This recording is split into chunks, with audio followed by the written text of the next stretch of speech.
여러분 소개받은 권영걸입니다. 반갑습니다.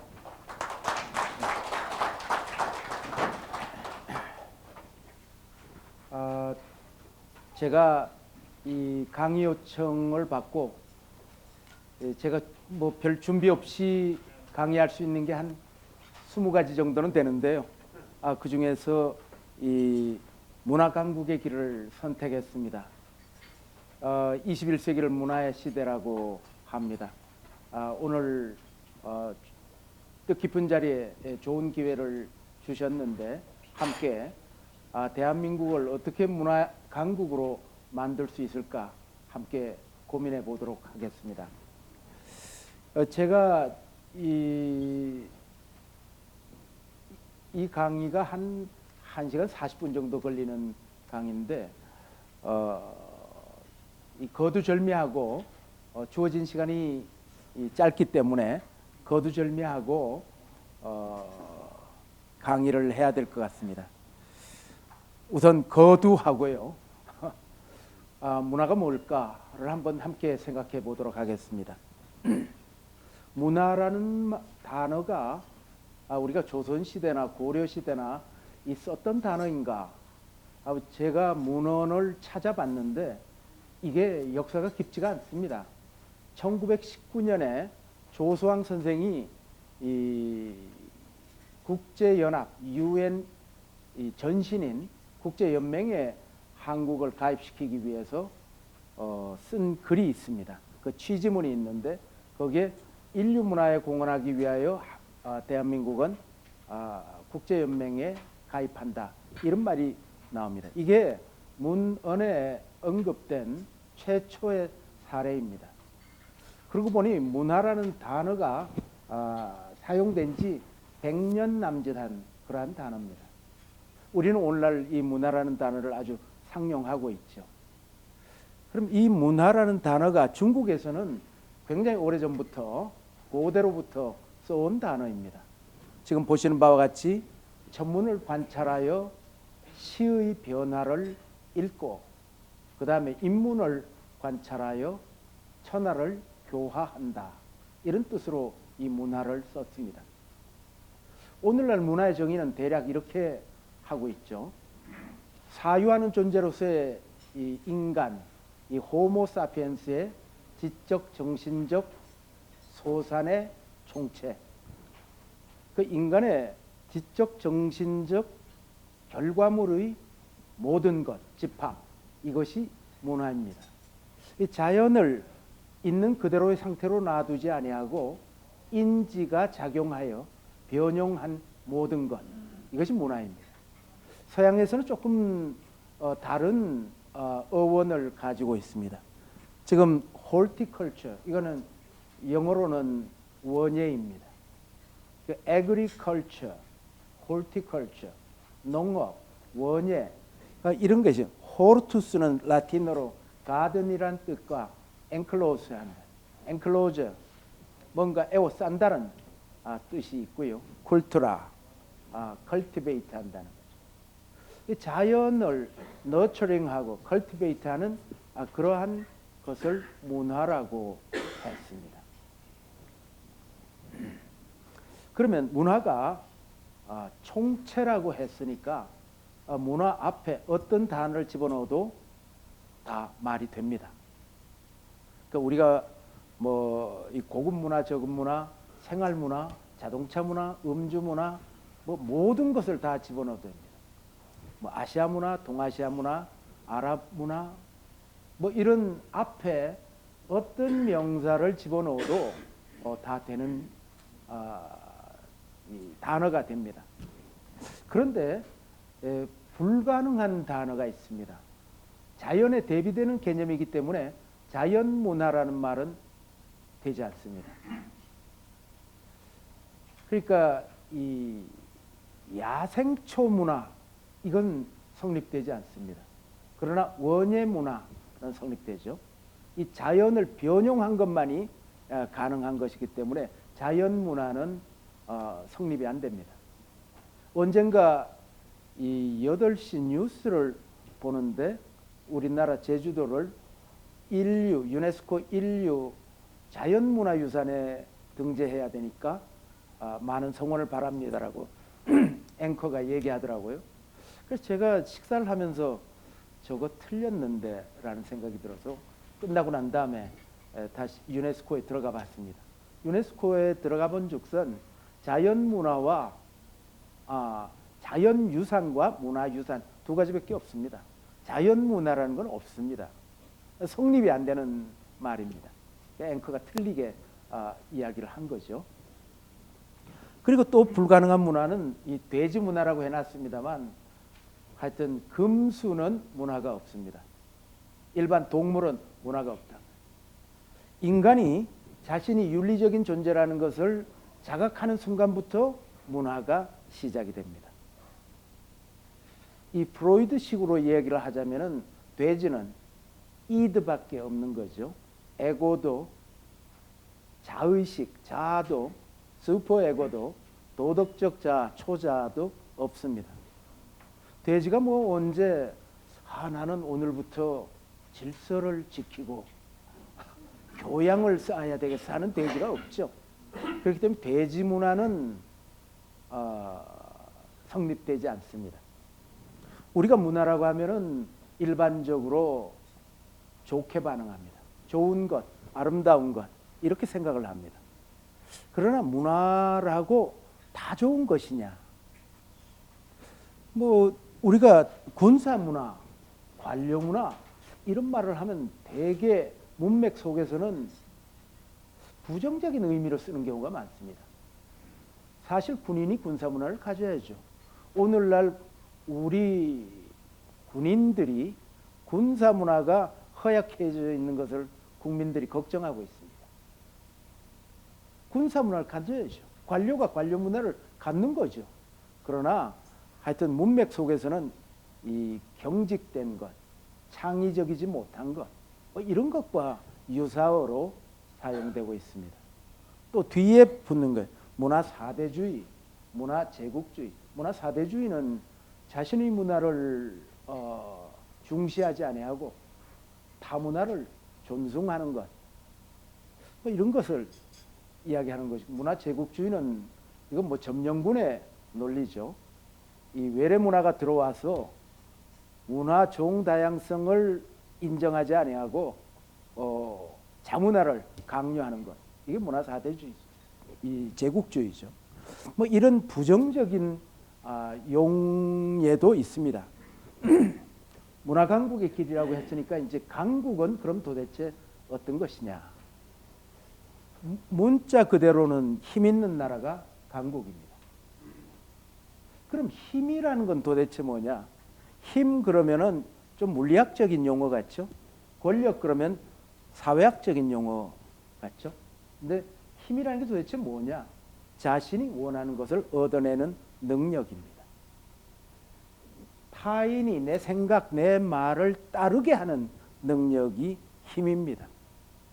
그러면은 따르게 하려면은 어떠한 수단을 통해서 어떠한 경로로 나를 따르게 하느냐 이거죠. 대개 세 가지로 분류됩니다. 첫 번째는 강압을 해서, 두 번째는 대가를 지불해서, 세 번째는 매력을 통해서입니다. 이 조폭 두목이나 깡패들이 대개 예쁜 여자와 삽니다. 대부분 뭐 살다가 정이 들었는지는 모르겠습니다만 취할 때는 되게 강압적으로 이제 그 예쁜 여성을 취하는 경우가 많죠. 이 강압을 통해서. 아니면 여성을 취하려면은 두 번째는, 첫 번째는 군사력 같은 거, 정치력, 군사력, 정치, 군사 이런 것이 떠올려지는 거. 두 번째는 경제지요, 경제. 그 여성에게 좋은 집, 좋은 자동차, 좋은 옷, 뭐 좋은 귀금속, 뭐 이런 것을 대가를 지불해서 여성을 얻어낼 수가 있습니다.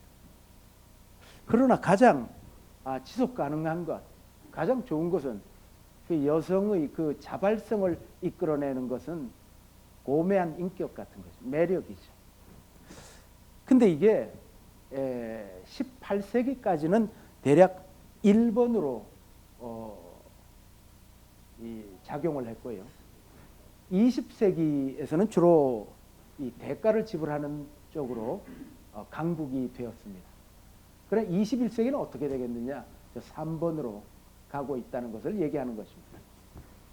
19세기의 최대 강국이 어디였습니까? 영국이죠.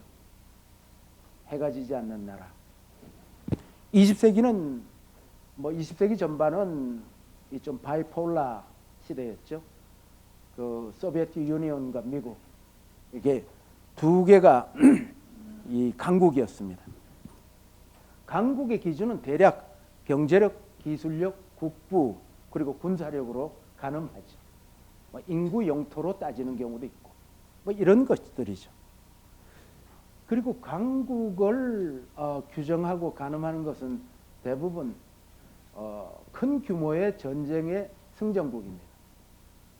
대표적인 것이 세계대전, 2차례 세계대전이죠. 거기서 승전국이 되면서 강국에 등극하는 거죠. 그런데 또 다른 정의도 있더라고요.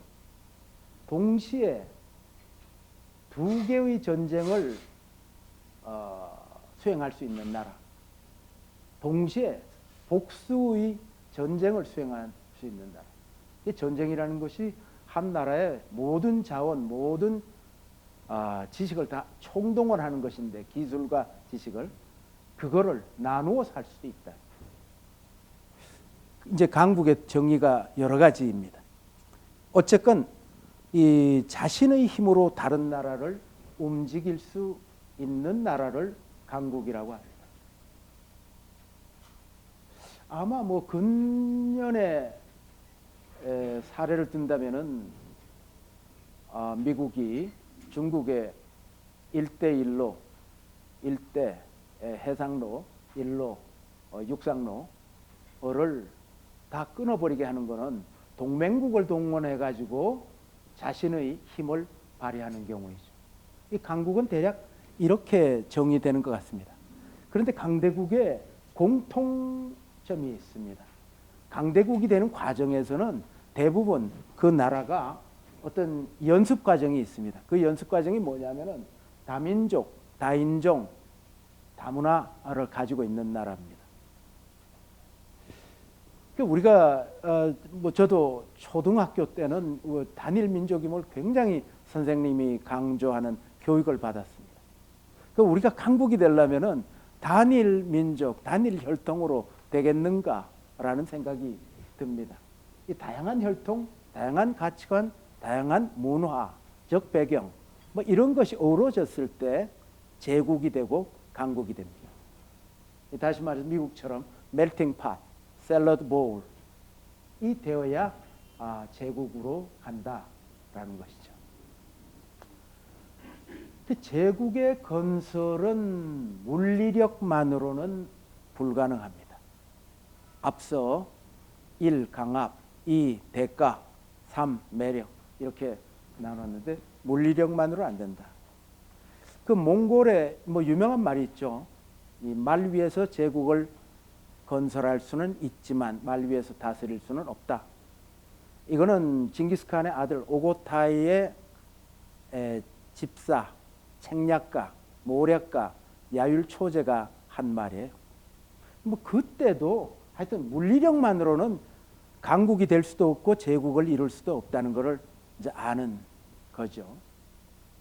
결국 뭐냐? 마음을 얻는 것. 이게 아까 얘기했던 3번입니다. 득중.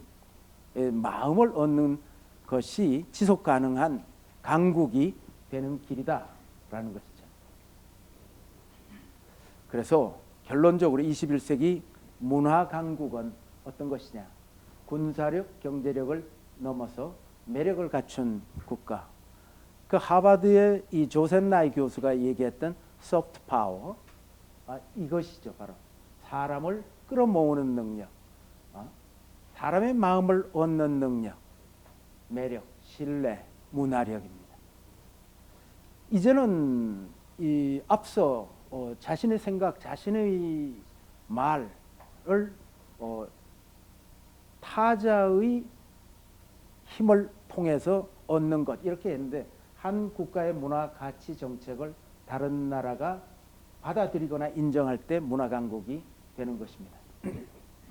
그럼 문화 강국이 되려면 어떤 요소들이 갖추어져야 되느냐? 이건 제가 생각한 겁니다. 첫 번째가 뇌력이고, 두 번째 원료, 세 번째 수단입니다. 뇌력은 우선 머리가 좋아야 합니다. 저는 중학교 2학년 때 IQ 검사를 받았습니다. 개인의 IQ 검사의 역사는 100년이 넘습니다. 근데 굉장히 오랫동안 국민의 지능지수를 검사한 적이 없었거든요. 개인을 할 수 있으면은 개인의 집합체인 국민의 지능지수 검사는 기술적으로 얼마든지 할 수 있는 거죠. 근데 왜 그렇게 오랫동안 안 했을까라는 생각을 합니다.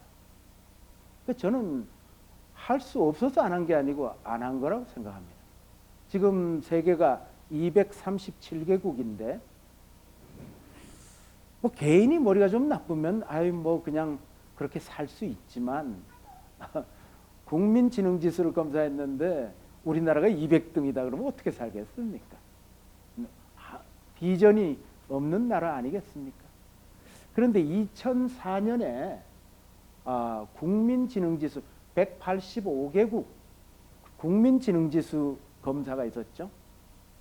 영국의 얼스터 대학의 리차드 린 교수 팀하고 이 핀란드의 타투 반하넨 연구소가 합작을 해가지고 185개국의 국민지능지수를 검사했습니다. 1등이 어디로 나왔습니까? 어디로 나왔죠? 그 대부분 이스라엘. 그런데 이스라엘은요 45위입니다. 뭐 2등, 3등, 4등도 아니고 45위입니다. 1등이 어디입니까?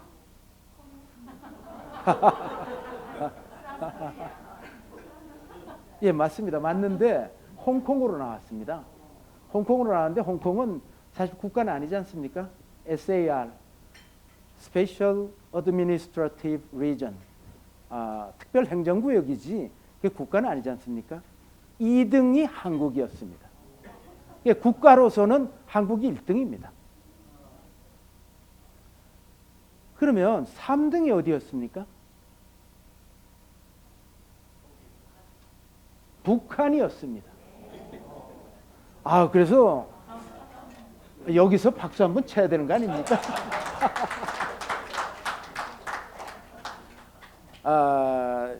이 보고서가 지금 책자로 나와 있습니다.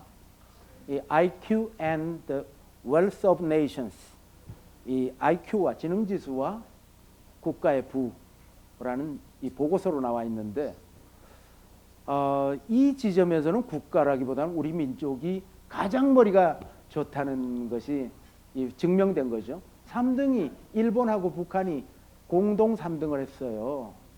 그러니까 그런데다가 지금 20위권 안에 동아시아가 굉장히 많습니다. 그래서 이게 역사의 시계추가 이쪽으로 오고 있다는 느낌이 확 듭니다. 미국이 21위였습니다. 대만 이런 데는 굉장히 높고요. 네. 그런데 IQ and the Wealth of Nations 이 보고서에 보면은 지능지수와 창의성은 일치하지 않는다. 그러나 유의미한 관계가 있다. 이렇게 돼 있어요. 그리고 지능지수가 높은 나라일수록 부강한 나라가 될 가능성이 높다. 이렇게 되어 있습니다. 그래서 일단 창의적이고 IQ가 높은 나라라는 것은 우리도 모르는 사이에 서방 세계에서 자기네들이 조사 연구해서 밝혀낸 겁니다. 뇌력은 1위입니다. 세계 1위입니다. 2위는 원료. 원료는 문화 컨텐츠가 얼마나 풍부하게 있느냐 그 나라가. 근데 나중에 다시 말씀을 드리겠습니다만 통일신라, 고려, 조선이 전부 문화 강국이었습니다. 그리고 우리는 어마어마한 방대한 문화유산을 갖고 있습니다. 237개국이 다 자국어를 갖고 있는 거 아니죠? 자국어를 갖고 있는 나라는 불과 20여 개밖에 안 됩니다. 우리나라가 자국어를 갖고 있는 나라입니다. 문화 콘텐츠가 막강한 나라입니다. 이 원료가. 세 번째가 수단입니다. 이거는 그 문화 콘텐츠를 가공할 수 있는 능력, 그 힘을 가지고 있느냐 하는 겁니다. 2002년에 국가과학기술위원회가 결성이 되고 미래 한국을 이끌 이 성장 동력이 어떤 것이 있는가를 그 분야를 선정했습니다. 그때 IT, BT, MT 나노입니다. ET 환경입니다. ST 우주항공입니다. 그리고 문화기술 CT를 했습니다. 저때 이 카이스트의 문화기술대학원을 만들었죠. 그리고 문화 컨텐츠를 가공하는 이 일들이 그때부터 연구되기 시작을 했습니다. 우리나라는 이 세 가지 뇌력 원료 수단이 탄탄한 나라입니다. 요 마지막 수단이 조금 약하기는 한데 이 뇌력 원료는 이거는 강력한 나라이고 이 수단을 잘 개발하면 우리나라는 21세기 최고의 문화 강국으로 갈 수 있는 기반 조건을 다 갖추고 있는 나라입니다. 제가 문화 강국으로 가는 이 10가지 10계명을 제가 한번 추출을 해봤습니다. 함께 한번 논의해 보기로 하겠습니다. 전문가에게 맡겨라. 말씀드린 대로 삼국시대 그리고 통일신라, 고려, 조선이 문화 강국입니다. 우리나라는 국토 면적으로는 108입니다. 세계 108인데요. 유네스코 인류문화유산이 등재된 수가 20일입니다. 이렇게 조그마한 나라가 20일입니다. 남북 통일이 되면 10위권대로 들어갑니다. 막강한 문화 강국입니다. 이런 찬란한 문화 강국의 배경을 가지고 있는데 제가 볼 때 근대 일제강점기에서부터 오늘날에 이르기까지를 긴 호흡으로 본다면은 문화 암흑기가 아닌가 이렇게 생각을 합니다. 남쪽에서는 어땠고 북쪽에서는 어땠는지 한번 우리가 생각을 해보도록 하겠습니다. 남쪽은 사실 문화 전문가에 의해서 문화 정책이 입안되고 문화 행정이 이루어진 적이 거의 없습니다. 우리가 건국하고 초기에 그때는 정치 깡패들이 문화를 장악했죠. 이마수 여러분들 잘 아시죠? 5.16 일어나고 사형 당했죠. 이마수, 이정재, 유지광 이런 자들이 연예계 문화 권력이었죠.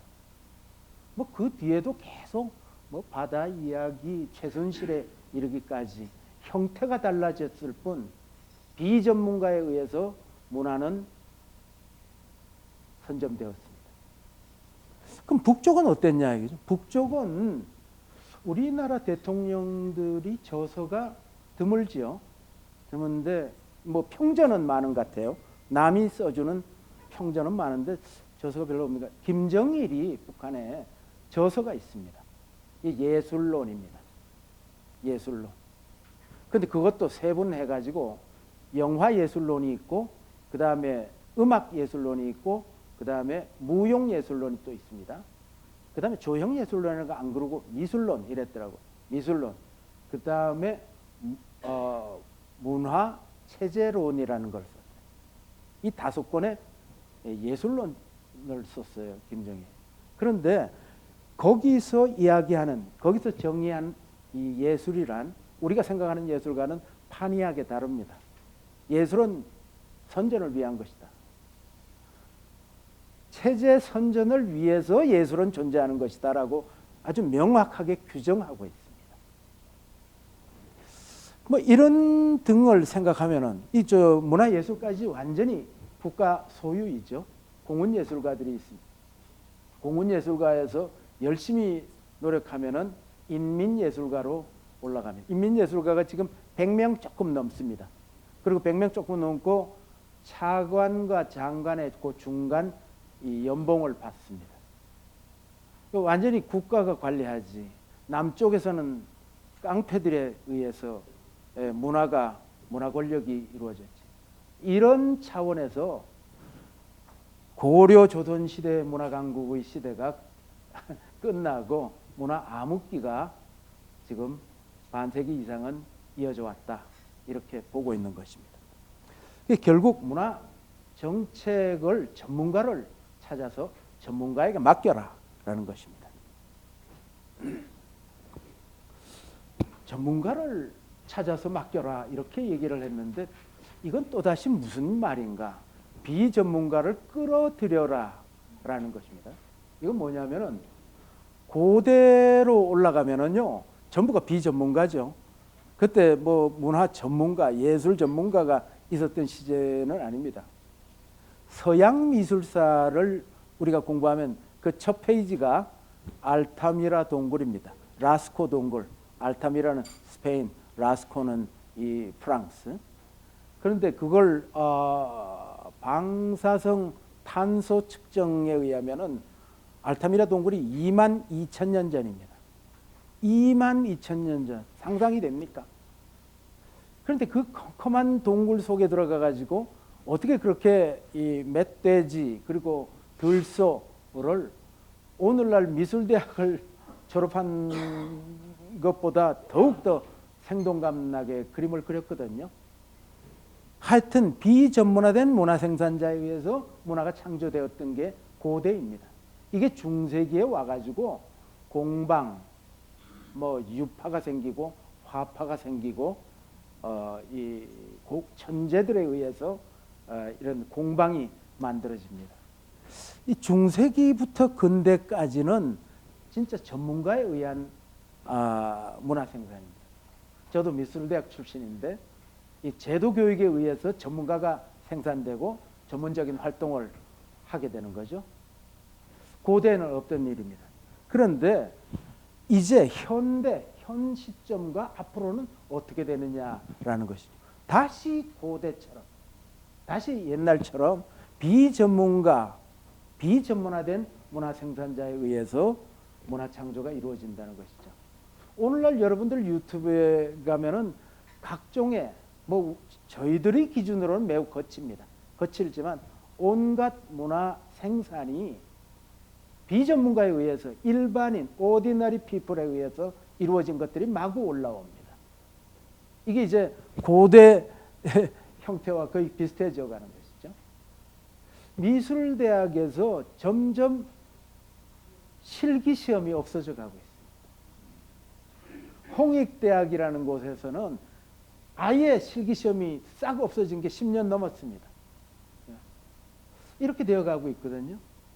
제가 지금 한국을 대표하는 예술고등학교의 교장으로 있는데 우리 아이들이 그린 그림은 아마 교장실에 오신다면 이 복도를 쭉 걸어오시면서 그 그림을 보실 텐데 아마 기절할 수준입니다.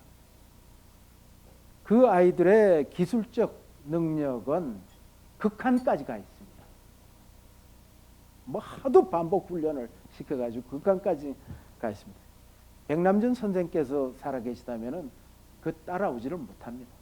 백남준 선생님이 뭐 이게 고전적인 관습적인 미술 기준, 그러니까 어떤 사물이나 풍경을 2차원 화면에 정확히 관찰하고 옮겨 놓는 것, 정확히 뭐 그런 것하고 상관없는 분입니다. 아마 살아계셔도 서울대학교 미술대학, 홍대학 미술대학에 입학하지 못합니다. 떨어지십니다. 미술이 지금 실기도 별로 없어요. 그러니까 우리는 일찍이 미술대학 가고 음악대학 가려면은 타고난 재능이 있어야 된다고 인트린식한 아주 천부적인 재능이 있어야 가능하다고 생각하는데 이제는 필요 없다. 창의적인 마인드, 창의적인 정신이 있으면 누구나 할 수 있다고 이게 정의가 바뀌고 있는 거예요 지금. 예? 사람들이 미술관, 박물관, 음악당 그런 데 별로 안 갑니다. 가는 분들은 아마 5%일 겁니다. 아주 애호가 전문 지식도 상당 수준의 이런 분들이 갈 겁니다. 근데 왜 오늘날 이것도 이상한 현상이 생기는 게, 일본은 박물관의 나라인 거 여러분들 다 아시죠? 일본은 뭐 시골 마을로 가도 박물관이 있습니다. 근데 이 일본에 가보면 주민 주도형 박물관이 많거든요. 그 지방 유지, 지방 향토 사학자 이런 사람들이 모여가지고 박물관을 만드는데 관습적인 고전적인 박물관 형태를 취하지 않고 있습니다. 그게 굉장히 호응이 높아요. 그게요. 그래서 앞으로 미술관 박물관도 굉장히 형태가 달라져 갈 것이다 라는 것입니다. 견디지 못합니다. 이 조형 예술 그리고 이 음악 이런 것의 패러다임이 자꾸 바뀌고 있기 때문에.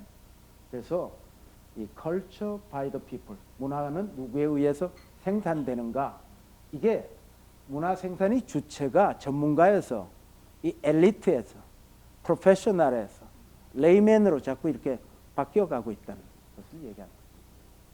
정치의 문화적 전환, 정말 우리나라 정치를 여러분들 어떻게 생각하십니까? 지긋지긋하지 않습니까?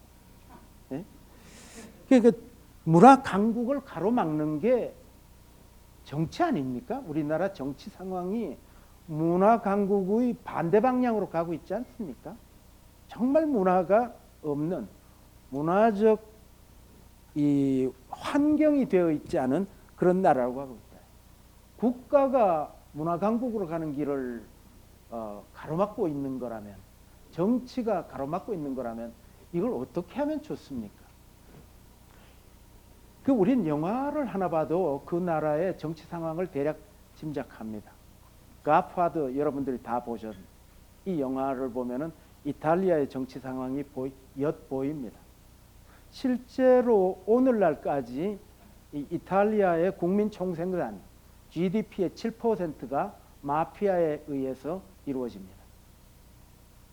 그럼 중국은 어떻습니까? 중국의 정치 상황을 보면은, 저는 이제는 많이 중국 영화가 달라졌지만 과거에 중국 영화를 보면서 야, 저렇게 형편없는 영화를 만드냐, 공자의 후예가 맞는가, 이런 생각이 들더라고요. 옛날 중국 영화 보면은 아들은 왜 태어나는가? 아비의 원수를 갚기 위해서 태어난다 이거죠. 응? 그 영화 시작하면 한 15분 안에 그 아비가 피를 흘리면서 좀 억울하게 죽습니다. 죽는데 아들이 품에 안겨가지고 아무개 놈이 나를 이렇게 만들었는데 반드시 원수를 갚으라고 그러면서 죽습니다. 그 아들의 인생을 다 망치고 죽는 거지, 그 아비가. 공자님이 후예라고 볼 수가 없어요. 공자는 뭐라고 했습니까? 자공이 공자에게 일생을 통해서 지켜야 할 딱 한 가지만 얘기를 해 주십시오. 그럴 때 공자가 뭐라고 했어요? 서다 그러지 않았습니까? 용서한다는 서입니다. 같을려 밑에 마음심. 서다. 서를 통해서 인을 구현하라. 이게 그럼 그 아버지가 나의 억울함은 잊어라. 있고 조국의 중흥을 위해서 매진하라. 딱 이루고선 죽어야 멋진 공자의 후예고 멋진 아버지지. 내 원수 갚아줘. 그러니까 그 아들은 어쩔 수 없이 이 산에 올라가서 무예를 익히고 그 무예를 마치고 하산해서 아버지의 원수를 갚는 것이 영화의 마지막 그런 시시한 영화를 만들고 있다 이거죠. 예? 저는 한일 관계를 봐도 그렇습니다.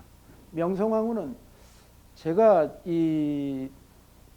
한 3, 4년 우리나라 그 중견기업에서 대기업으로 간 기업의 사장을 했습니다.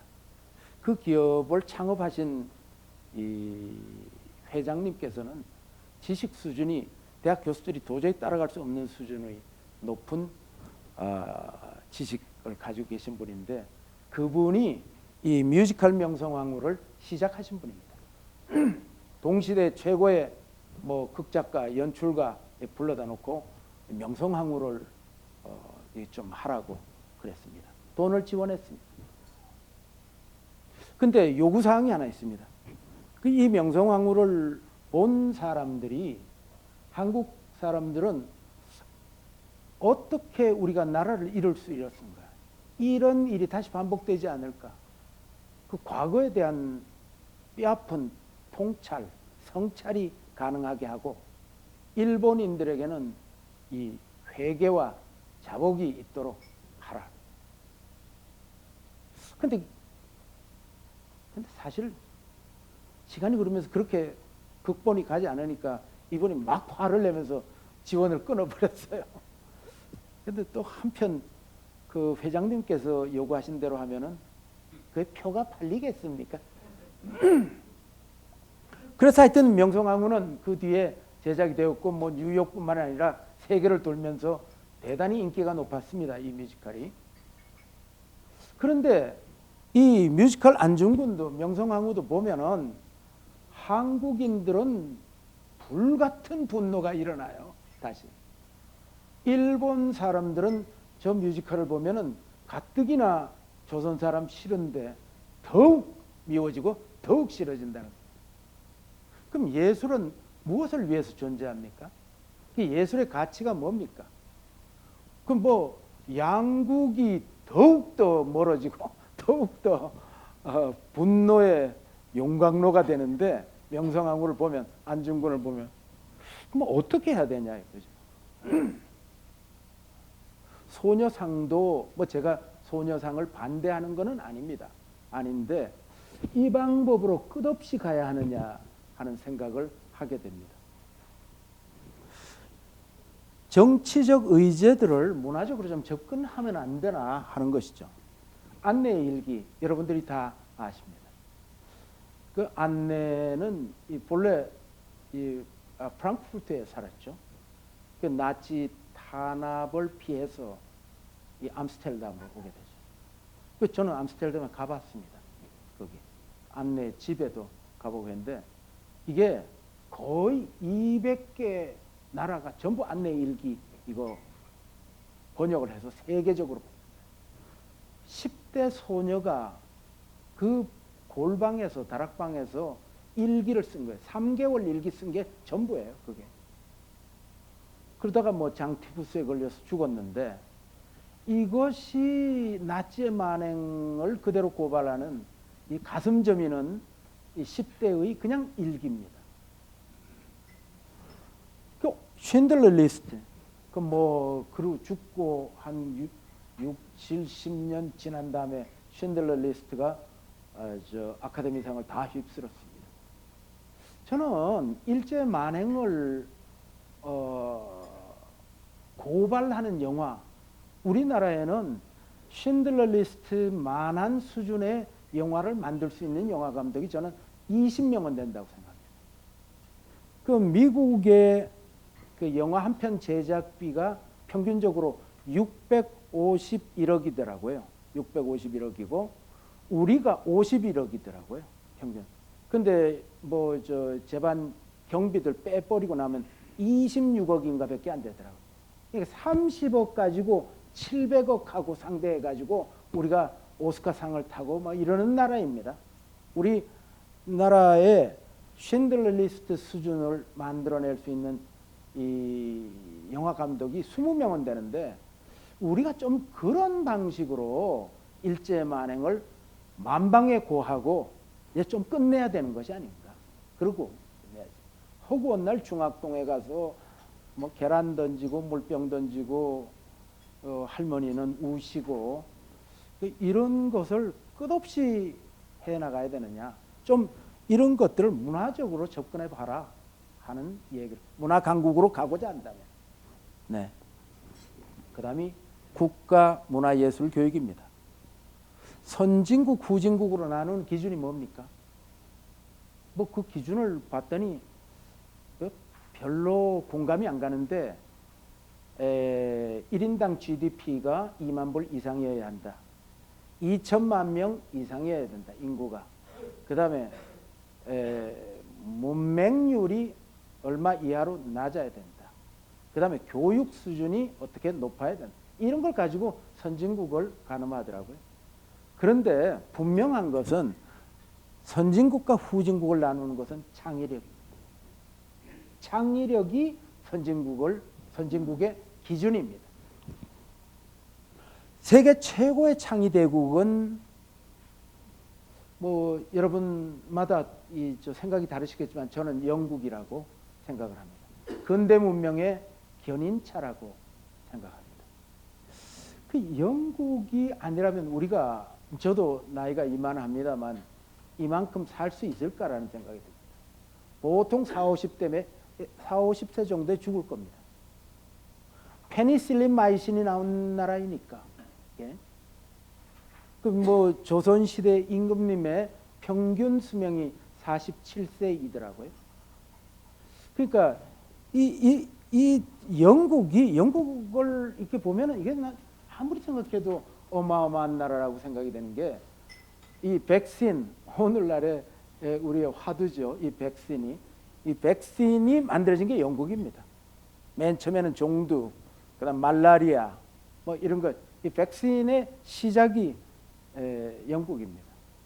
줄기세포도 복제양 돌리 이게 다 영국에서 시작해요. 영국이 그뿐입니까? 이 수소, 원자, 광자, 전자, 중성자 뭐 이거 다 발견한 것이 영국입니다. 그뿐입니까? 건축뿐입니까? 의생활, 나일론, 폴리에스터. 그다음에 건축으로 얘기하면 포틀랜드 시멘트, 콘크리트, 뭐 스테인리스 스틸.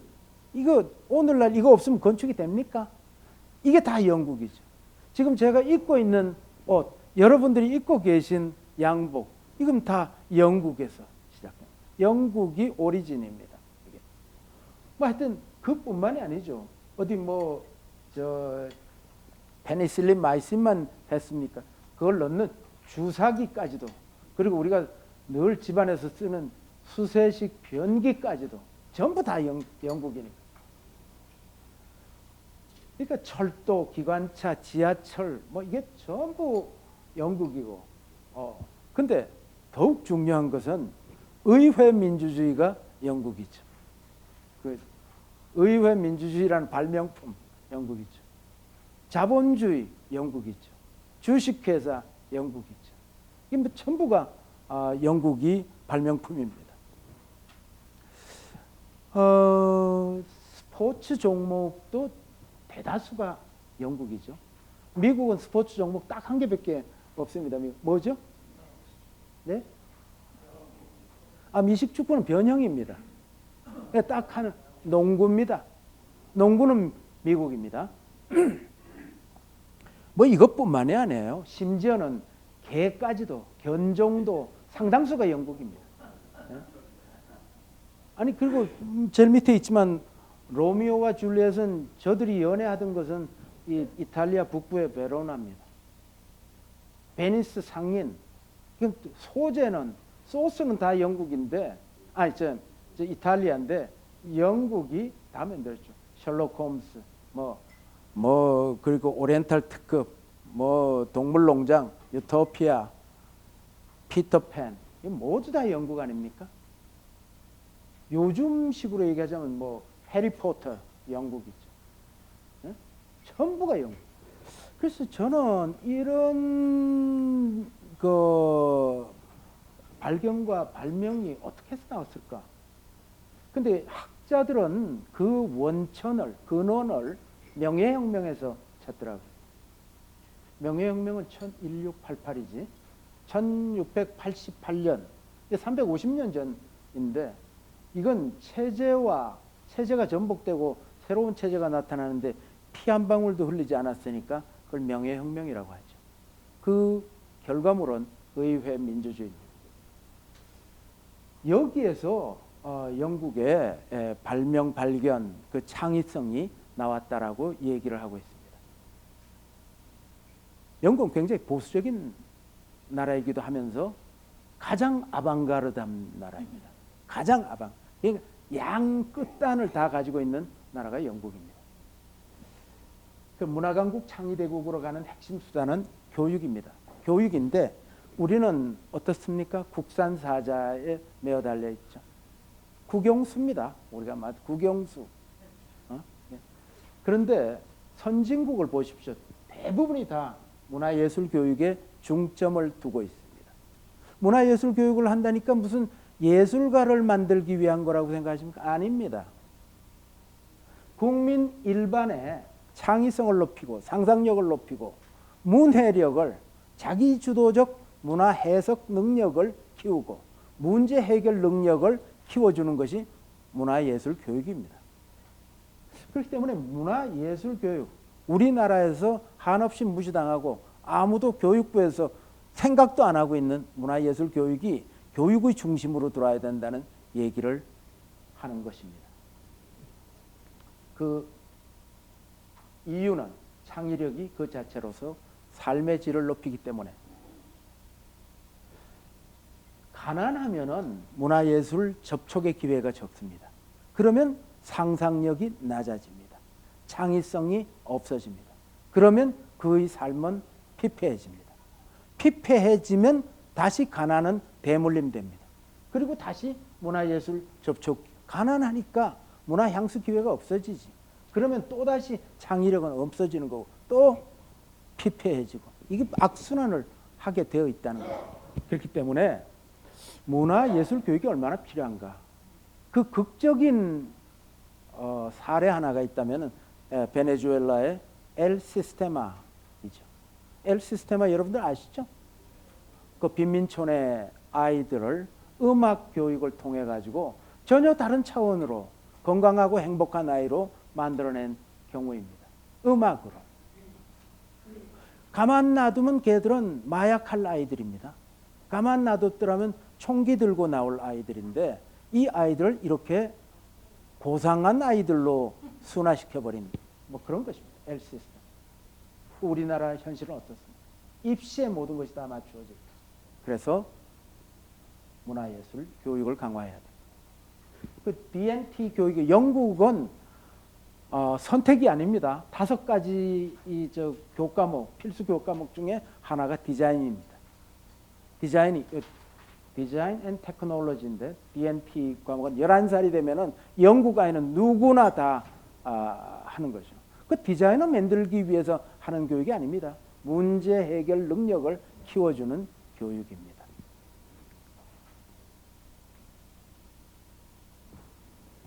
그러니까 문화 다양성의 신장, 문화 강국으로 가려면 어떻게 해야 되느냐?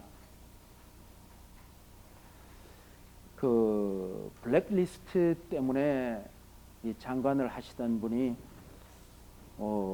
이 불행하게 되고 뭐 이런 걸 우리가 겪었습니다. 이 블랙리스트는 요 관점에서 조금 문제가 되는 겁니다. 이제 문화에서 제일 중요한 거는 다양성입니다. 종다양성.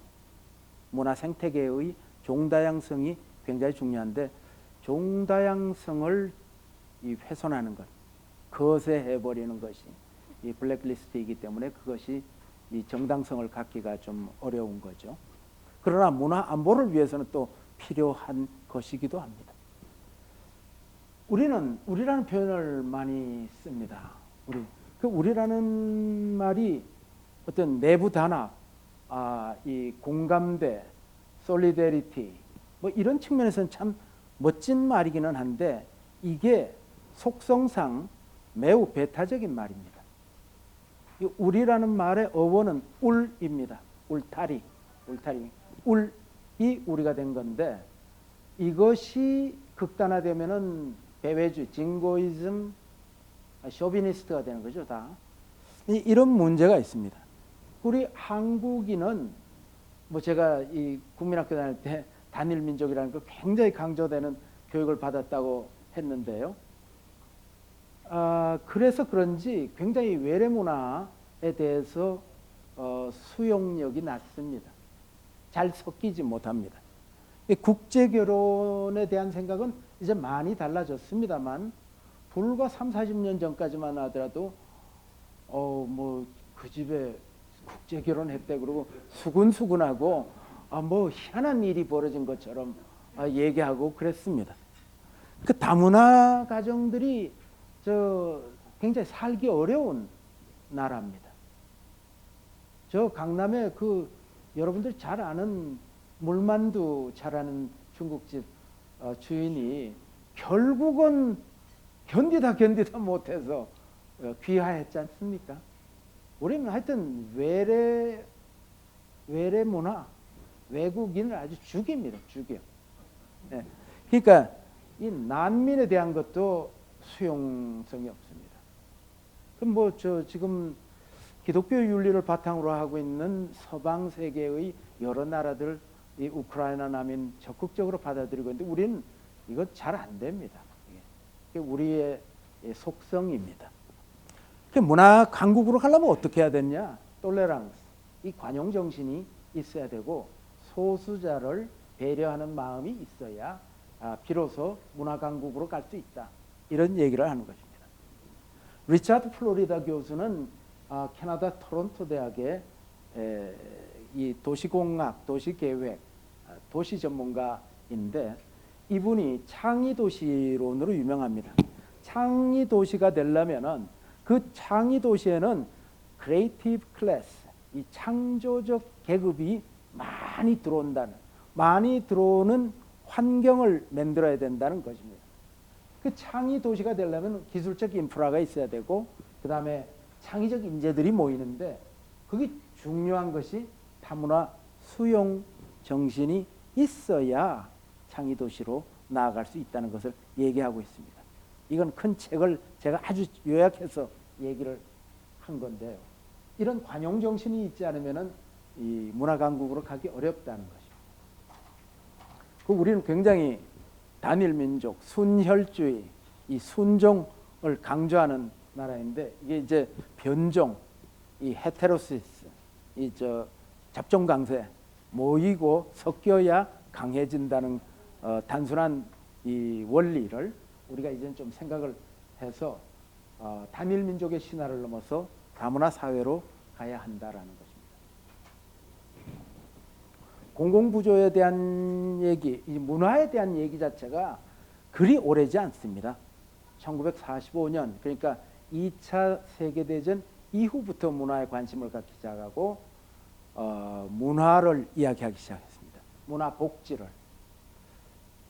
서방 세계도 처음부터 문화에 대한 이해가 높았던 것이 아니고 시장 중심주의로 가다가 보니까 문화가 자본 권력화되는 과정을 경험하게 됩니다. 그래서 그 이후에 문화가 소통의 수단이 되고 통합, 치유의 힘을 가진다는 것을 인식을 하고 문화를 정책화하기 시작합니다. 그래서 공공부조에 대한 문화가 거론이 됩니다. 빈자를 도와주면 기적이 일어난다. 아까 얘기했던 엘 시스테마도 마찬가지고 국가적으로 본다면 우리나라가 굉장히 중요한 사례죠. 우리가 독일, 일본의 이 무상, 유상, 이 차관을 받아가지고 한강의 기적을 이룬 나라입니다. 그렇기 때문에 빈자를 도와주면 기적이 일어난다라는 것이죠. 이 영국만 하더라도 보수당하고 노동당이 계속 수상이 바뀌면서 이 총리가 바뀌면서도 정책 연속성이 계속 있었죠. 우리나라의 한국병인데 전임자가 했던 걸 다 깔아뭉개고 새로 시작한다는 것 때문에 그런데 최대 다수의 최고의 the best for the most 이 정책은 계속 이 집권당이 바뀌면서도 이어져 오고 있는 것이고 이 프랑스 같은 경우는 올랑드 대통령 때 문화는 함께 살아가는 방법. 오늘날 이 문화 선진국의 문화 정책의 기조가 모두를 위한 문화입니다. 언제는 안 그랬냐? 안 그랬죠. 심한 경우는 5%를 위한 문화, 20%를 위한 문화였는데 이제 모두를 위한 문화로 간다라는 거죠. 지난 10년 동안 예산이 굉장히 폭증했어요. 제가 서울시에 있을 때만 하더라도 서울시 예산 19조밖에 안 됐는데 그게 10년 조금 넘는 세월인데 그 사이에 지금 올해 44조 원이 되어 있거든요. 2배 이상이 되어 있습니다. 정부 예산이 2배 되는데 문화 예산은 7배가 됐더라고요. 그래서 그러면은 대단히 문화가 창달되어야죠. 그런데 이 문체부에서 나오는 문화향수 실태조사 보고서라는 게 있습니다. 그 보면은 문화향수 실태조사의 모든 항목이 다 떨어졌어요. 7배나 늘었는데 어떻게 이게 다 떨어진 기이한 일이죠. 잘못 쓰여지고 있는 것입니다. 네. 소득 상위 20%가 하위 20%의 문화지출 격차가 7.5배나 됩니다. 소득 양극화가 문화향수 양극화로 벌어지고 있다는 것이죠. 그래서 이제는 우리가 보다 더 적극적으로 문화휴가제, 한때 뭐 대통령 되고 싶은 사람이 내건 슬로건이 있었는데 저녁이 있는 삶. 네, 이거 뭐 그냥 단순한 건데 그때 울림이 굉장히 컸어요. 그만큼 우리나라 사람들이 저녁이 없는 거죠. 여유가 없고 가족과 모여 대화 나눌 시간도 없는. 휴가, 지금 청년들이 얼마나 바쁘게 사는지 아세요? 이성을 만날 시간이 없습니다. 그러니까 결혼을 못하게 되는 것과 매우 관계가 있어요. 경영자들 쪽에서 볼 때는 우리 너무 노는 날이 많다. 365일 중에서 그 휴가 너무 많다고 보는데 여전히 선진국과 비교를 해보면 휴가일이 적습니다. 이거를 더 늘려나가고 문화부처 이 비용의 문턱을 낮춰가지고 문화 행사에 더욱더 적극적으로 참여할 수 있게 해줘야 한다라는 것입니다. 문화강국으로 가려면 일반 생활 문화로 바뀌어야 된다. 이거는 뭐냐면은 스포츠만 하더라도 우리가 정말 이 금메달에 굉장히 광분나는 나라이라고 생각이 됩니다. 그렇지만 이제는 국민생활체육으로 더 중시해야 된다. 그쪽으로 방향을 바꿔. 이런 이야기입니다. 문화강국의 길이라는 게 5% 엘리트 문화에서 100% 국민 문화로 가야 된다는 것입니다. 저는 중국하고 수교가 됐을 때 그 아주 초기에 중국에를 갔었는데 아침에 일어나가지고 커튼을 열었더니 광장에 인접한 호텔이었는데 남녀노소 할아버지와 손자 손녀가 함께 나와서 이 태극권을 다 함께 하고 있더라고요. 근데 그게 낮에도 하고 밤에도 하고 어디 빈터만 있으면 하더라고요. 그걸 보고 참 우리나라 큰일 났다라고 생각한 게 우리는 남녀도 모이지 않지만 이 세대 간에 함께 모이는 일이 하나도 없습니다. 아이들이 할아버지 할머니 별로 좋아하지도 않습니다. 모이지도 않습니다. TV 프로그램도 가족이 함께 보는 TV 프로그램이 없습니다. 음악도 함께 부를 수 있는 음악이 없습니다. 다 따로입니다. 20대 아이들은 60대 70대 할아버지 할머니가 전혀 안 놉니다. 이 갈갈이 찢어진 지역이 나눠지고 남녀가 나눠지고 세대가 나눠지고 소득 계층 학력 계층이 또 나눠지고 다 나눠진. 그래서 정말 이 가족 가치가 이렇게 해체됐는데 세대 통합을 할 수 있는 문화, 그거는 스포츠에서부터 뭐 TV 프로그램까지 이런 것이 있어야 되는 국민 통합을요. 저는 이거 함께 하는 그 스포츠가 선진국마다 다 있거든요. 노인과 아이가 함께 하는. 맨날 그걸 생각했는데 언젠가 DDR이라는 게 나와서, DDR 기억하십니까? 이렇게 움직이면서 음악 맞춰가지고 움직이는. 그 뭐 빨리 하면은 빨리 되고 천천히 하면 그게 되기 때문에 이건 되겠다. 국민체육이 되겠다. 뭐 이런 생각을 한 적이 있는데 그게 굉장히 빨리 없어지더라고요. 하여튼 우리는 지금 이게 국가적 과제입니다. 세대를 통합하는 것.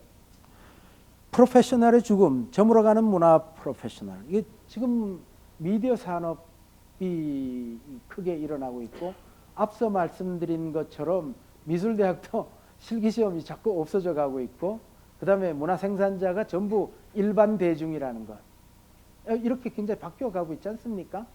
이게 앞으로는 비전문화된 문화 생산자들이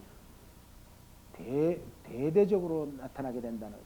프로페셔널, 아마추어, 프로암들이 이 시대가 오고 있다는 것입니다. 문화 강국의 걸림돌이 우리가 뭐 금메달에 광분하고 붉은 악마, 이 메달리스트들 연금해주고 뭐 병력 면제 해준다니까 사력을 다해서 하죠. 뭐 그 메달 따는 거를. 뭐 지금도 국민들이 이 BTS를 병력 면제 해줘야 되느냐, 어제도 좌중에 제가 물어봤더니 반으로 나눠지더라고요. 반으로 나눠져요. 네, 이런 거의 문제인데, 이런 걸 보면은 중세기 검투사가 생각나요. 뭐 이 사형수를 뭐 집어넣어서 하기도 하고, 뭐 어차피 죽을 목숨이니까 최선을 다하는 것 같은 거. 이런 게. 그래서 문화는 소유의 주체가 누구냐? Culture of the people. 이 문화는 독점이 불가능하죠. 우리가 아침을 독점할 수 없듯이, 햇빛을 독점할 수 없듯이, 공기를 독점할 수 없듯이, 이런 문화는 공기와 빛과 같은 것입니다. 그러면 국민 일반 생활 문화로 다 바뀌어야 됩니다. 그게 문화 강국, 문화 선진국으로 가는 길입니다. 개방적 창조 문화 산업으로 이 전환이 되어야 되겠다라는 것입니다. 한국은 굉장히 성과주의의 나라죠. 지독합니다. 그래서 한류도 늘 이익을 한건주의, 한탕하고 이익 독식하고 끝내고 뭐 이런 거죠. 사실 한류에 우리가 굉장히 집중하고 있습니다. 아마 문화체육관광부는 한류가 제일 큰 주제일 겁니다. 근데 한류는 우리가 잘 육성해서 땅끝까지 가게 해야 합니다. 지금은 뭐 세계가 237개국인데 그 한류가 적극적으로 퍼져나가는 거 글쎄 한 20개국 될까요? 그 정도인데, 이걸 전면적으로 지구촌 끝까지 가는 이 한류를 만들어내야 되는데 아직은 멀었습니다. 아직은 멀었는데, 그게 왜 그럴까? 그 지금 보면은 영화를 예를 들자면, 영화의 종주국, 영화의 이 원산지, 이거는 프랑스 아닙니까? 그게 프랑스인데, 프랑스가 왜 홍콩에 밀렸을까? 홍콩 영화에 밀렸을까? 그 다음에 홍콩 영화는 왜 이제는 할리우드에 완전히 밀렸을까? 그럼 미국이라는 거는 역사도 없고 뭐 그런데 어떻게 미국이 다 먹냐?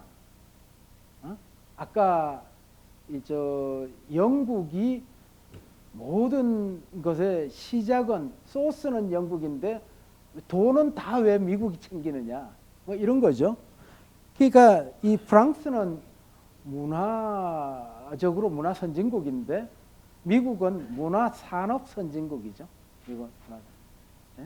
미국은 사실 문화 강국, 문화 선진국이라고 하기에는 어렵습니다. 이제 강국이지.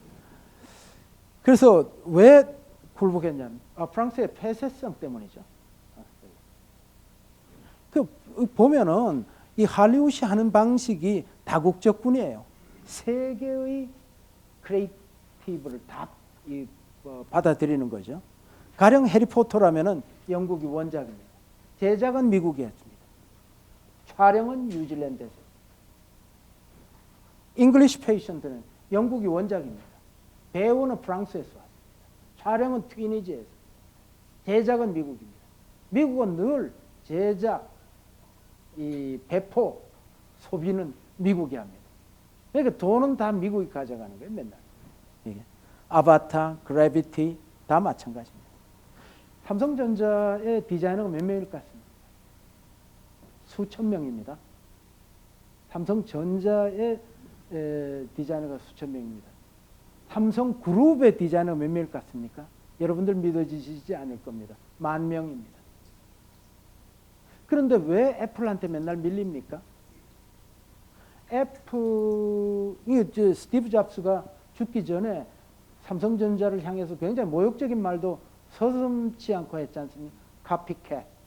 저것들은 맨날 베끼기나 하고 이런 말을 했잖아요. 근데 그 수천 명의 디자이너를 가지고 뭐 수백 명의 몇백 명 안 되는 디자이너를 가지고 있는 애플한테 왜 지냐고요. 삼성전자는 가면은 뭐 접근 불가능입니다. 이게 빨간 횡선이 있고 접근 안 되는 그 공간에 그 수천 명의 디자이너들을 때려놓고 극비 사항으로 이게 디자인을 진행하고 있고, 애플은 어떻게? 애플은 이 플랫폼, the third party, 외부의 크리에이티브한 청년들의 아이디어를 다 받아들이면서 함께 가는 것, 함께 하는 방식, 오픈된 방식이죠. 영원히 이기지 못합니다, 그거나. 그래서 어떤 방식으로 가야 하느냐면은 열려야 된다. 여기에 방점이 찍는 게 개방적입니다. 개방적. 시스템 한류로 전환해야 돼요. 맨날 한 건 하고 그냥 먹고 끝나는 게 아니고, 우리가 언제 돈이 수익이 나누어지는 방식으로 한류를 진행하지 않았습니다. 이거 반성해야 됩니다. 다시. 예. 그 다음에 지역문화 균형 발전. 우리가 문화 강국이 되려면 어떻게 해야 됩니까? 여러분 일본 여행도 많이 하셨죠? 인도도 가셨죠? 뭐 프랑스도 가시고 이탈리아도 가시고 가면은 스페인도 가시고, 그러면 여러 도시를 돌아다니시죠? 그러면 외국인이 우리나라에 관광을 왔다고 칩시다. 그 사람이 갈 데가 어디 있습니까? 서울밖에 더 있어요? 여러 도시를 다니겠습니까? 우리나라. 일부가 제주도를 가겠죠.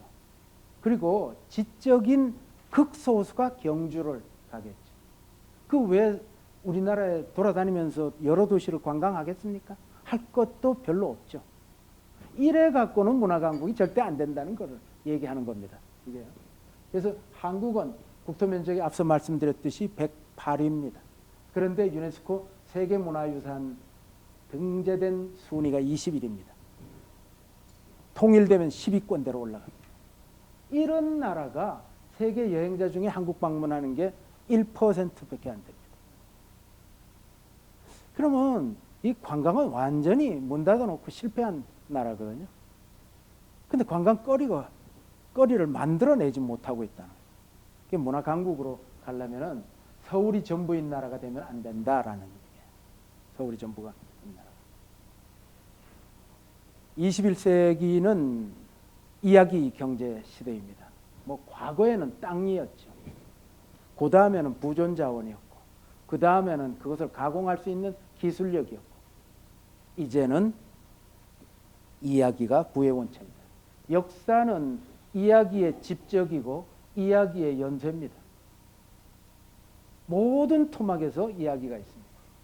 서울이라는 도시가 있다면은 동명, 시, 군, 읍, 면, 동의 이름이 전설과 신화, 그 내력이 없는 이름은 한 개도 없습니다. 다 왜 그러한 이름이 만들어졌는지 다 사연이 있습니다. 길도 그렇고 고개도 그렇고 뭐 다 전설과 신화가 있고 이야기가 있습니다. 이걸 다 어쩌면 스토리 뱅크, 대한민국 스토리 아카이브를 만들어내야 돼요, 사실은. 옛날에는 물건 잘 만드는 나라가 부자 나라였죠. 그 다음에 얼마 전까지만 하더라도 IT 기술 좋은 나라가 강국이었죠. 이제 앞으로는 이야기, 문화 컨텐츠가 센 나라가 강국이 됩니다. 베로나가 어디입니까? 이탈리아 북부에 이 베로나가 줄리엣과 로미오가 연애하던 도시죠. 여러분들 가셨죠? 줄리엣 집은 바글바글하는데 로미오 집은 한산하더라고요. 역시 이 러브 어페어는 이 여성이 주인공인 것 같아요. 노팅엄은 어디입니까? 이건 로빈 이 고장입니다. 지베른이 어디입니까? 지베른은 저 모네 수련 연못이 있는. 지금 가보면 그대로 그 화폭에서 보인 그 수련 정원이 다 있죠. 오베르시르 우아즈, 저건 어디입니까?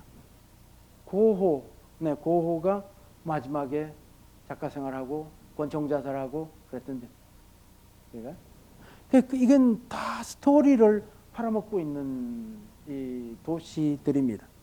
장성, 우리나라 장성은, 전라도 장성은 뭐죠? 저게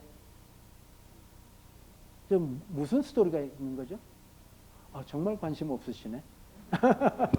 홍길동입니다. 홍길동. 뭐 홍길동을 우리는 그냥 저 허균의 가상의 소설 속의 가상의 가공의 인물이라고 생각하는데, 저 사람들은 저 연산군 때의 실존 인물이라고 주장하고 있습니다. 장성군이 홍길동을 가져가느라고 몇 개 도시가 서로 간에 법정 투쟁까지 해가지고 장성으로 판정이 돼서 가져간 겁니다, 저게. 그래서 이런 저 스토리뱅크를 만들어내야 된다는 것이죠. 그래서 이제는 문화강국을 이 지역에서 찾고 전국적으로 이 지역 명성 물산 축제 이런 것의 기반을 만들어내야 된다라는 얘기입니다. 우선 당장 이 경주, 부여, 공주, 안동, 전주 이런 도시부터 20개 도시만이라도 역사문화 관광 인프라를 구축해야 합니다. 10계명 중에 마지막 것인데요. 비교 우위에 집중하라. 좀 잘 되는 거를 하는 것이 전략이죠. 전략의 기본 아닙니까? 뭐 되지 않는 것에 열심히 하면 뭘 합니까? 많은 부분에서 일본의 뭐 부문별로 이야기하자면 한 10년 우리가 뒤지는 영역도 있고, 심한 경우는 20년 정도 뒤지는 영역도 있고, 그 산업 쪽에서 보면은. 근데 우리가 분명히 10년 앞서가는 것도 있습니다. 그게 대중문화입니다. 대중문화에서는 우리가 일본에 10년을 앞서갑니다. 대중문화 항목 중에서 한 4가지만 아직도 일본을 못 따라갑니다. 그 하나가 애니메이션입니다. 애니메이션은 일본 못 따라가고 있고요. 두 번째가 게임입니다. 게임이 떨어져요. 두 번째가 일러스트레이션, 뭐 세 번째 요런 거, 망가, 만화 요게 떨어집니다. 네 번째가 포르노입니다. 포르노가 일본에 못 따라가고 있습니다. 뭐 이걸 또 일본 따라가야 되는지 모르겠어요. 근데 이게 워낙 시장 규모가 큰 산업입니다. 네. 뭐 하여튼 대중문화는 일본에 10년 앞서가요. 경제가 도와주지 않고 정치가 장애물이 되어도 대중문화는 초강세. 국가가 도와주지 않습니다. 뭐 언제 김연아를 도와준 적도 없고, 무슨 뭐 싸이를 도와준 적도 없고, 방탄을 도와준 적도 없습니다. 저도 공무원 생활을 하고 그랬지만 도움 받으면 망합니다. 도움 받으면 뭐 맨날 보고서를 써야 되고, 저 관료가 과장이 와가지고 막 오만 간섭하고, 그래서 잘 나가고 있는 방향을 비틀어 놓습니다. 그렇기 때문에 하여튼 이 지원을 받으면 망합니다. 이래서 어떻게 되느냐 이거죠. 지원으로 발육이 되고 육성이 돼야 되는데 지원받으면 망하는 거예요. 그래서 경제가 도와주지도 않고 정치가 장애물이 되어도 대중문화는 지금 일취월장하고 있는 나라입니다. 타임즈와 포브스가 세계를 움직이는 100인, 그리고 세계에 가장 영향력 있는 100인을 뽑았는데, 대한민국 정치가가 단 한 명도 역사적으로 여기에 등재된 적이 없습니다. 한 번도 없습니다. 그런데 김연아도 올라갔죠. 방탄도 올라갔죠. 근데 이회성이라는 교민이 올라갔습니다. 이회성은 뭐 대부분 모르더라고요. 기후변화 정부 간 다자간 협의체 의장입니다. 이분이 올라간 적이 있지 국내 정치가는 한 명도 올라간 적이 없습니다. 세계 디자인 어워드 중에 강력한 게 이 네 가지입니다. 레드닷, IF, 그 다음에 아이디어. 레드닷하고 IF는 독일입니다. 아이디어는 미국입니다. 이 세계적인 디자인 어워드를 대한민국 디자이너들이 휩쓸고 있습니다. 그게 이제 모릅니다. 근데 이 사람들도 국가의 지원을 하나도 받은 게 없습니다. 받는 사람은 2류, 3류입니다. 이거 받으면은 1류도 2류가 됩니다. 이런 지경입니다. 그래서 문화강국의 길은 뭡니까? 비교 우위에 집중하고 잘하는 것에 투자하는 거죠. 중국이 이 사회주의 국가 이 이미지를 탈색하려고 북경 올림픽 전에 798 다 가보셨죠? 북경에 가셨을 때. 798 거기 뭐 대단히 군수단지인데 그것을 북경의 외곽으로 보내고 그것을 완전 문화예술단지로 바꿨습니다. 바꾼 지 지금 한 20년 됐죠. 20년 됐는데 뭐 북경 여행을 하실 때 하루 잡으셔도 될 정도입니다. 하루는 거기서 그냥 하루 종일 지내셔도 될 정도로 규모가 큽니다.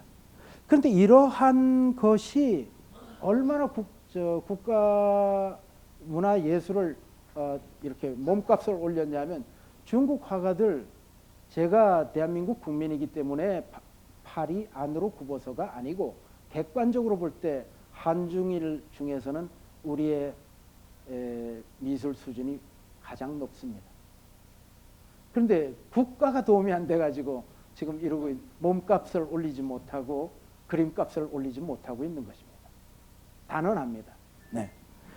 그래서 이런 것을 통해서 중국이 노력을 하자 피카소가 이 뭡니까 크리스티하고 소더비에서 18년 동안 가장 고가였던 화가였습니다.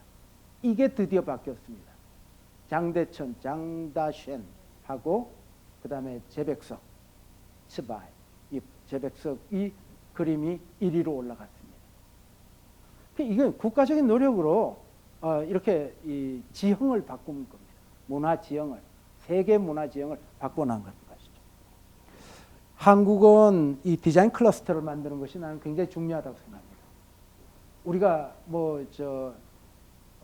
부존 자원이 있는 것, 석유가 난 나라도 아니고 우라늄이 나는 나라도 아닙니다. 국부가 튼튼한 나라도 아닙니다. 우리가 가진 것은 오직 창의력, 뇌력, 창의력, 이것에 승부를 걸어야죠. 그런데 이제는 뭐 미국에서 일본으로 왔다가 일본에서 우리가 가지고 온 게 뭐 이 철강, 뭐 자동차, 뭐 이런 반도체 이런 게 다 중국으로 가고 있지 않습니까? 이제는 창의력으로 승부하는 수밖에 없는 나라입니다. 이게 이제 디자인 클러스터, 디자인 도시를 만들어서 우리가 다시 시작을 해야 된다. 이게 21세기의 포항제철이다. 저는 이렇게 생각을 하고 이제 마무리를 해야 될 것 같습니다. 문화는 다름의 원천, 다름의 근원입니다. 국가 정체성의 바탕입니다. 국가와 민족의 존재 기반입니다. 우리가 식민노예에서 36년간 있다가 해방이 됐습니다. 그 36년, 그 40년 동안의 세계 지도를 보면은 우리 땅에 저펜이라고 적혀 있습니다. 지금 우리가 그 지도를 봐도 가슴이 무너지는데 그 당시에 사시던 분들은 어떠했겠습니까? 나라가 없어진 겁니다. 그러나 우리가 나라를 되찾았습니다. 40년 만에 나라를 되찾았습니다. 누가 찾아줬습니까? 정치가 찾아줬습니까? 정치는 그때는 엉망진창이었던데 경제가 찾아줬습니까? 경제는 없던 시기이고 문화가 나라를 다시 찾게 만든 것입니다. 여러분들 뭐 말모이 이런 영화들 이렇게 보시고 그러지 않습니까? 내선 일체를 하려고 그랬는데 일체화 됐습니까? 안 됐죠. 그들이 흡수하려고 했는데 흡수됐습니까? 안 됐죠. 그게 문화의 힘이죠. 그 장시개명에도 저항하고 국어를 지키려고 지하에서 작업을 하다가 붙들려 가서 고문당하고 하는 게 말모 영화에 다 보셨지 않습니까? 이 문화로 우리가 이 정체성을 유지하면서 나라를 되찾게 된 것입니다. 정치가 굉장히 강고한 것 같죠? 하루아침에 무너집니다. 하루아침에 무너지는 거 여러분 다 보셨지 않습니까? 뭐 USSR 해체되는 거, 붕괴되는 거 다 보시지 않았습니까? 경제가 대단한 것 같지만 하루아침에 부도국가가 돼요. 오직 즐긴 것은 문화밖에 없어요. 즐긴 거 하나 사례를 얘기해 볼까요? 고구려 백제 신라가 신라에 의해서 통일이 됩니다. 우리가 오늘날 이 시점에서 살고 있는 우리는 아유 뭐 같은 민족인데 그렇게 됐으면 같이 어우러져 살지 이렇게 생각하는데 백제와 고구려는 나라를 잃은 겁니다. 그 사람들은. 그래서 아예 떠나지 않습니까? 두만강 건너 이 동북 삼성, 지금의 동북 삼성 쪽에로 다 고구려 유민들이 가지 않습니까? 그러다 좀 더 내려와서 산동성에 그쪽에 또 자리를 잡다가 더 따뜻한 곳으로 내려간다고 저 운남성 라오스 접경인 데까지 가서 하는 거죠. 라오스인데 가보면은 아직도 мя오족, 뭐 라후족 뭐 이런 게 있는데 거기서 이상하게 고구려 유민으로 추정되어지는 사람들이 있다고 해서 서울대, 연대, 고대 뭐 다 연구팀이 가서 조사하고 그랬습니다. 그 사람들이 언어 구조가 우리하고 같은 것을 쓰고 있다는 것하고 언어의 공통성이 거기서 발견되어진다는 것하고 건축의 결국 이 가구 구조죠.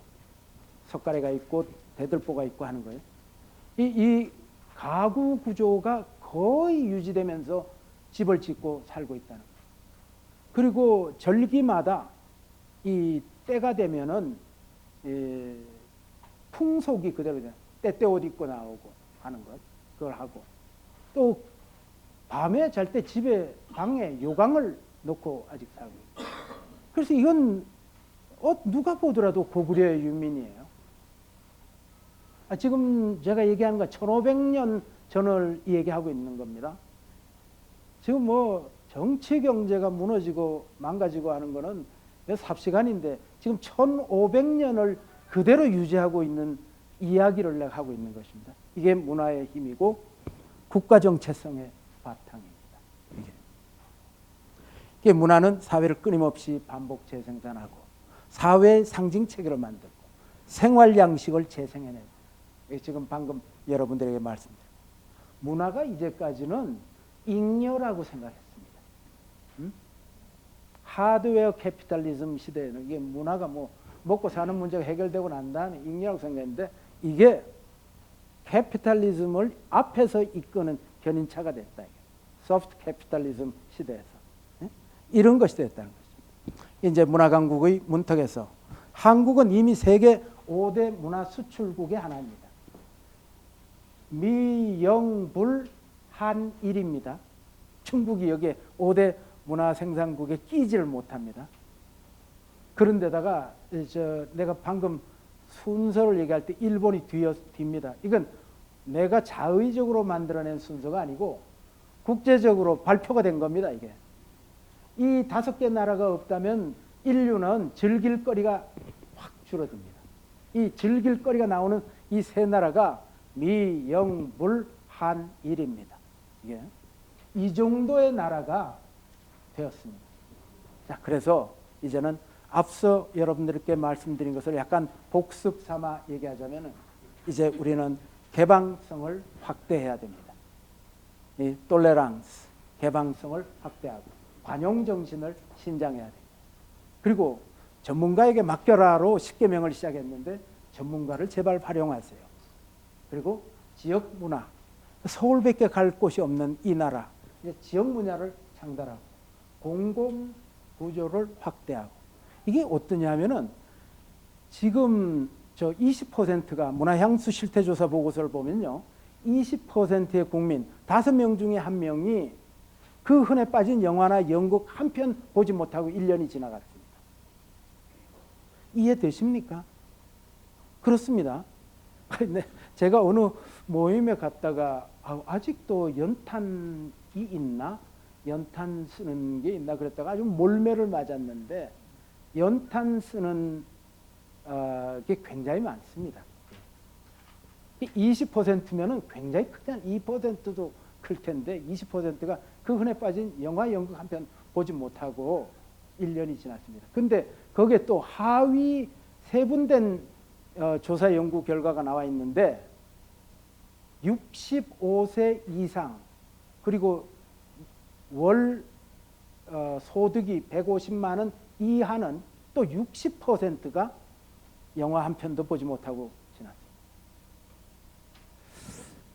여러분들 나는 이 보수 정당 뭐 이런 정당이 이런 거를 신경 안 쓰고 이런 것을 방치하고 선거 되면은 표를 달라고 그러는데 표가 나오겠습니까?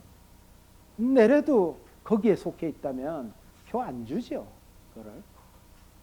그래서 이제 뭐 오늘날 문화 안보라는 얘기도 나오고 있습니다만 문화에 대해서는 이 나라가 관심이 없는 나라입니다. 그 대통령 선거가 한번 이루어지면은 각 당의 선거 공약을 다 끌어모으면은 350개 정도 됩니다. 지난번 대통령 선거 때 보니까 문화 공약이 17개.